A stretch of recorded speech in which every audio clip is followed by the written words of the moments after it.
Hi friends, നമുക്ക് നല്ലൊരു ഇലയട ഉണ്ടാക്കിയാലോ? നല്ല മഴക്കാലമല്ലേ, നമുക്ക് ചായയുടെ കൂടെയൊക്കെ കഴിക്കാവുന്നതേ ഉള്ളൂ. നല്ല ടേസ്റ്റ്, തണുത്തിട്ട് കഴിക്കണം എന്ന് മാത്രമേ ഉള്ളൂ. ഞാൻ ഉണ്ടാക്കുന്ന രീതിയാണ് പറഞ്ഞു തരുന്നത്.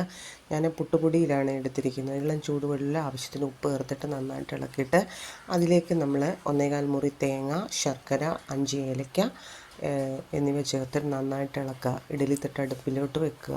അതിലേക്ക് നമ്മൾ ഇല എടുത്ത് വെച്ചേക്കുക. ഇല എടുത്ത് വെച്ചതിൽ മാവ് നന്നായിട്ട് പരത്തുക. അതിലേക്ക് ഈ എടുത്ത് വെച്ചിരിക്കുന്ന തേങ്ങാ മിശ്രിതം അതിലേക്ക് ചേർത്തിട്ട് ഇല നന്നായിട്ട് 4ആയിട്ട് മടക്കി വൃത്തിയായിട്ട് ഇഡലിത്തട്ടിൽ വെച്ചിട്ട് പുഴുങ്ങിയെടുക്കുക. ഞാൻ ഒന്നും കൂടെ കാണിക്കുന്നുണ്ട്.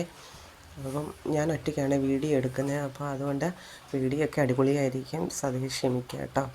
ഇതെങ്ങനെ ഉണ്ടാക്കി, ഞാൻ 8 എണ്ണം ഉണ്ടാക്കി കേട്ടോ. നല്ല അടിപൊളി ടേസ്റ്റിൽ നല്ല ഇലയപ്പം നല്ല ടേസ്റ്റായി വന്നിട്ടുണ്ട്. നിങ്ങളും ഇതുപോലെ ട്രൈ ചെയ്യുക കേട്ടോ. Thank you, by.